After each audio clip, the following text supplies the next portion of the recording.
Welcome into Believe in Commanders, part of the Believe Network. Scott Jackson and Anthony Armstrong here on the Friday after the debacle in Green Bay, the beatdown, the domination, the loss, the night we'd all rather forget. We wish we had those 3 Lactose hours plus back. intolerance. Yeah, Lactose intolerance up there, man. Bad cheese in Green Bay.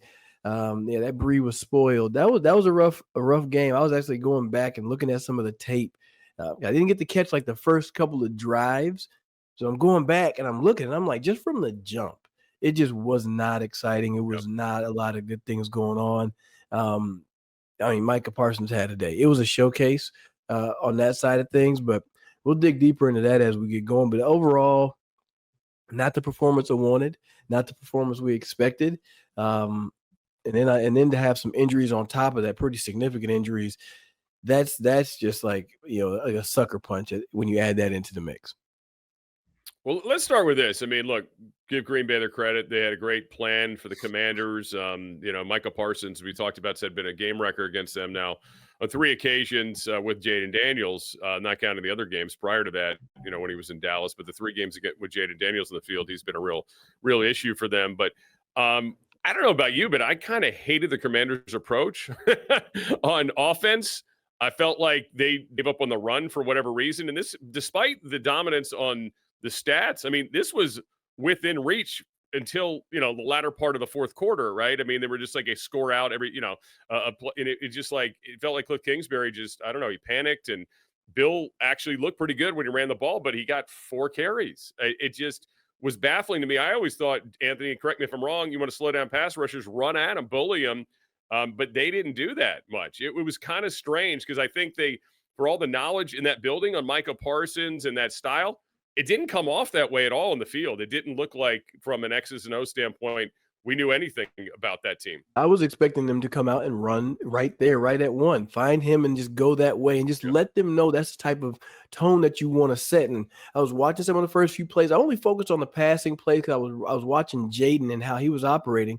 But even there was some screen plays where Green Bay was just so much more physical. They were running faster.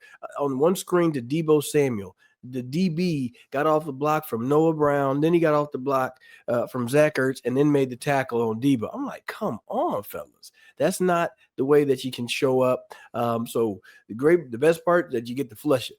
It's done. It's out of the way. You don't have to worry about seeing this team until the playoffs. So you got to earn your way into that position. But right now, you put a lot of bad stuff on tape.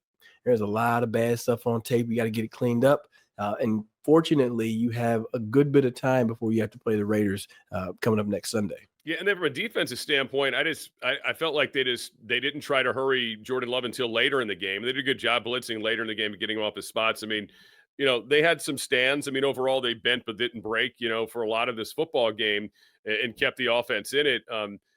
Green Bay was kind of their own worst enemy too. They got a lot of penalties, which canceled out some drives, obviously, as well. But that was the other thing that was, to me, frustrating from the Commander standpoint. It seemed like it took them till later in this game. All right, we got to make something happen on defense here. We're not getting there with 4. Let's start, rushing him and getting him off his spots, and that worked pretty well. And I don't know, I couldn't tell you the last time. I'd say maybe Monty Coleman, and we're talking we're talking 80s Redskins to early 90s. Monty played a long time. The last time this franchise actually had somebody who could cover a tight end. I mean, I swear to you, it's incredible to me how many tight ends just feast off this team, no matter who the coordinator is, no matter who the head coach is. And now we can say even no matter who the owner is. I mean, it's been wild, man. It's been so long since this team's been good at stopping tight ends. It's frustrating. You got to find somebody that can cover the tight end. Tucker Kraft was all over that field. I mean, 60. How long was that reception? Like 80 yards or something ridiculous. All of my FanDuel plays were I just crumpled that piece of paper up, Scott, threw it in the trash. I thought I was going to get the under on the run rushing yards for Josh Jacobs, but nope, they didn't make that for me. But the thing about this is it's going to come down to a lot of self-scouting, right? The coaching staff, the players. What you saw against Green Bay is what you're going to see from other teams as you go throughout the season, both on the defensive side and some of the offensive schemes. But ultimately, I think a lot of the improvement has to come down to the quarterback position, has to come down to Jayden. How are you going to get your processing down? Understand there was a lot of space that he had to deliver the ball, but when your offensive line was getting beat by Micah Parsons and the other players on the Packers, I could see why he was getting antsy. But I need him to take a breath, look at the tape, and understand there were some throws earlier. Terry was open on a comeback route. He ended up going to Debo in the flat. He got 7, but you could have got 15. You could have had a bigger play. So had taken that chance, trusting yourself, trusting your receivers to be in the positions that they need to be. That's where I want to see the improvement. Yeah, been a rocky couple of weeks for the passing game for sure. And I think last week, he wrote a lot of it off because it was just near misses. But last night he just looked confused, right? Like he didn't have a place to go, was worried about the rush, and you can understand why as time went on in that game. And you also have to wonder with the Commanders, Connerly obviously had his struggles last night. Once Bates went out of the game, how much did that kind of impact what they wanted to do? Because he's such a huge part of protection and obviously in the run blocking as well. But just going back to what we said in the open, I just didn't love the approach. It was a little too panicky for me with the drop back game, playing empty. I mean, playing empty against that group. I don't know. I thought they maybe assumed they were going to get better. I guess less of a pass rush by going empty, but it didn't play out that way at all. And then the injuries on top of it, right? Eckler done for the year, I'm sure, with that Achilles. There's nobody comes back from an Achilles. When you say Achilles, immediately it's an ender, right? I mean, for a season. And who knows about career even. I mean, here's an older guy. I mean, this is last year of his contract here. We could go to that part. But then you got Dedrick Wise, who appears to have also one of those season ender kind of things as he's being carted off. 2 pretty important players for you. Now, you do have Jalen Holmes on your practice squad who played a lot here last year. Could play on the defensive line.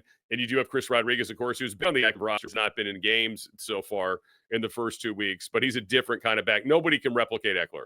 Like, that's the problem, right? Like, there's nobody similar to Eckler, and there's not like you're going to go find somebody at this point either that's similar to Eckler. And the big thing I think that you're going to miss from Austin not being there is the leadership side of things, right? His experience and what he has seen and done in the league. Yeah. Now that's going to be on the sideline. It's going to be back in the training room. So not having him there, that makes it a very young room. Jeremy McNichols is the oldest running back, 29 years old. So he's going to be the unk of the room. He's got to hold it down. Now, as a coaching staff, once again, how are you going to formulate the runs? How are you going to get those carries? Because the carries have to get back up.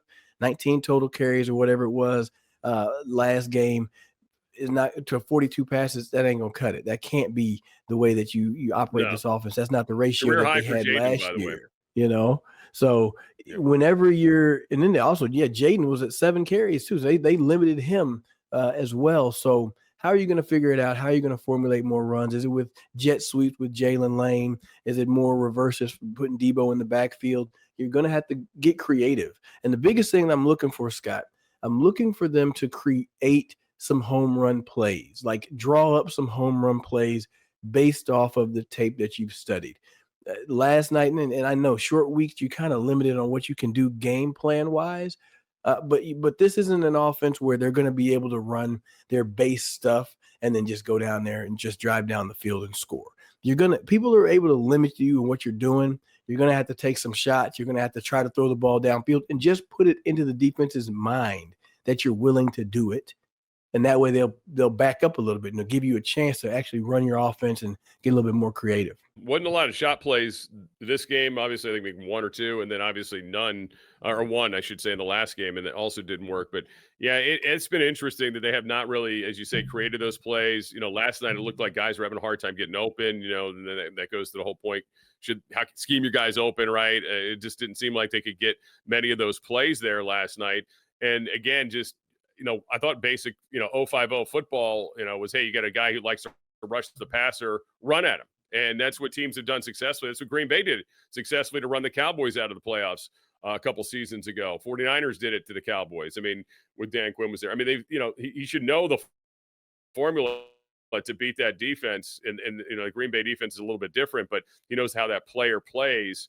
I mean, it was a little surprising that they didn't go after him, in terms of the running game. And again, Bill looked ready to roll. I mean, Bill had some good runs and then was off the field too long. And I get it. They had their Eckler package or whatever. But now maybe, I don't know. I mean, I don't want to say it's a blessing, but you would think this will simplify things in some degree with the backs, because you have 2 guys that are not the receivers that Eckler is. McNichols the closest thing in terms of being a good receiver out of the backfield, but we don't know what Bill is yet because he's so new. And clearly Rodriguez is more of the, a little bit a better version of what they had in obviously Brian Robinson, more of that battering ram and a guy who's a little bit more decisive with his decision making. So maybe that will change the approach a little bit. They got the Raiders next. They got Max Crosby on the defense. We know he's going to be hunting the quarterback. And of course, a tight end that is much better than Tucker Kraft. No offense to Tucker Kraft, but Brock Bowers is a monster, man. Forgot about that guy. How Yeah. how do you forget about Brock to Bowers? think about him too. Like, I'd like to forget about him as well. Yeah. I mean, here's the good news. They do play this game on a Monday at 1 or Sunday at 1:00. The Raiders had this, the later of the two Monday night games, which is kind of mean to the Raiders, and then they got to fly across country. But that being said, the Commanders have got their own issues. We'll find out more of these injuries. The news has come out about Eckler, Achilles, obviously, and torn Achilles. Sources say they're fearing that. And now it's Dedrick Wise has got the quad injury. It just came out, done for the year. So, two of those guys are out, and you just hold your breath that, again, Bates, Noah Brown, some of these other players that left the game are not long-term situations. Injury bug hitting early. So now you got to find that depth, right? You got to find some players that are, are they on your practice squad? Are they in the free agency pool? They're not sitting over here on Believing Commanders. I tell you that much. They're not over here, but this is the one where I think Dan Quinn is good in the fact that he's going to be able, hey, we got to roll the dice, right? We got to come out swinging. We got to be more aggressive with our approaching things, because I thought about this too. The offensive line at that point starting, they hadn't seen Micah Parsons really, right? Connerly had never been against him. Right. Allegretti, maybe last year. Beatis knew him very well. Yep. Coleman, no, and then Tunsil. He didn't really go against him. So hell of a tough matchup. Receivers wise, Jayden had at one point was working with Terry, who had no training camp, Debo, who had all training camp, and then Noah, who had, kind of off and on training camp. Yep. Maybe they're just not quite on the same page yet. Maybe he didn't trust them all the way yet. Sure. Though there's still some points in this that maybe that's what the issue is, and there's still some gelling that can happen. And I think they're still trying to find the right mix at receiver. Maybe you got to go dig deep in your bag. There we go.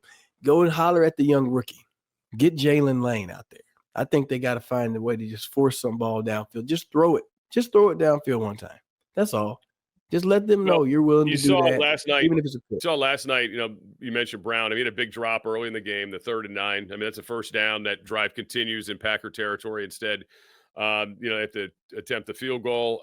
There's the other part of that game where it's a 4th and 2 about midfield, and they do go to Jalen Lane, but on a slant.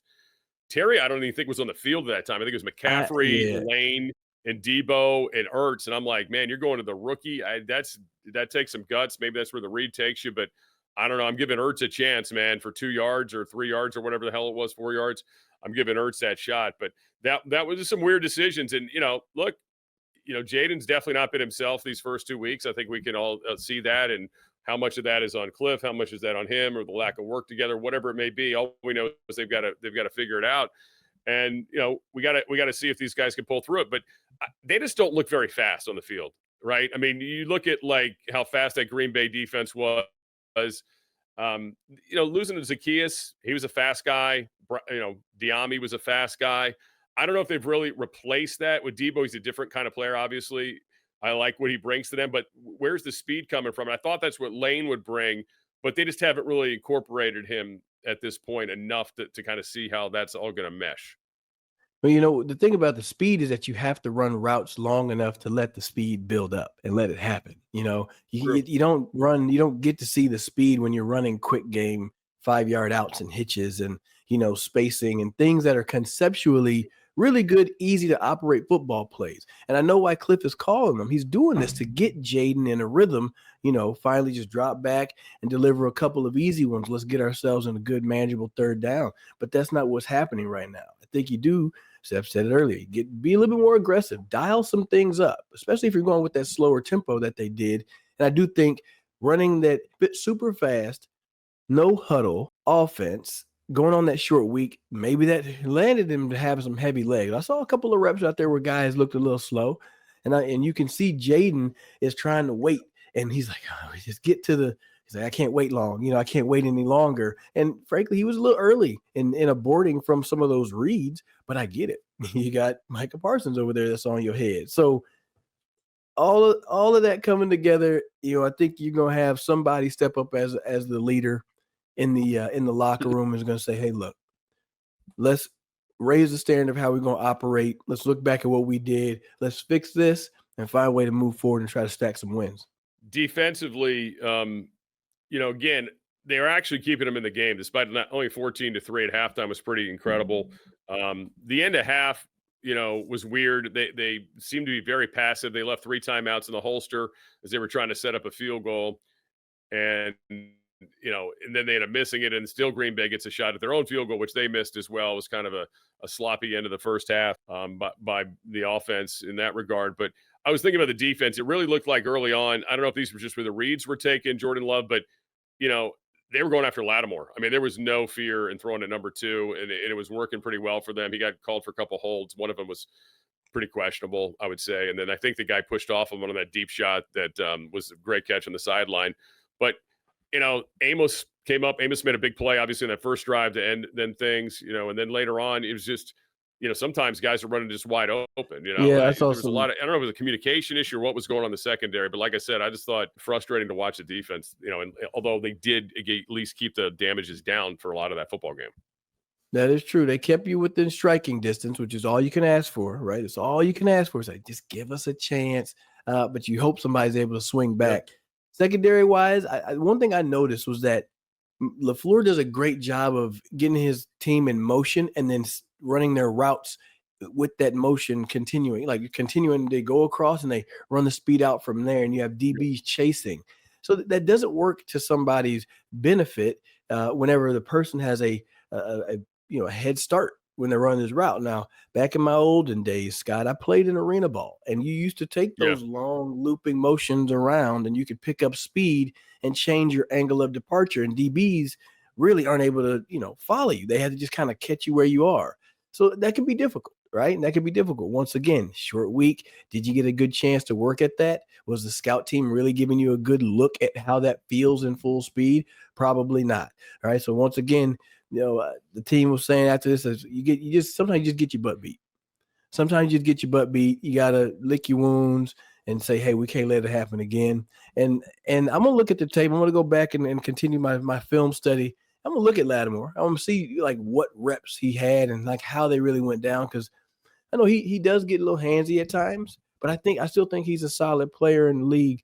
And he's one of those ones where he's not afraid of the one-on-one matchup. But also when you're not getting any pressure up front, it makes the DBs look even worse. You get what I'm saying? When you have enough time and you can run these extra routes and extra double moves, makes it hard on you. Yeah, it's a game you just like to flush for sure, and they're going to have to pretty quickly here.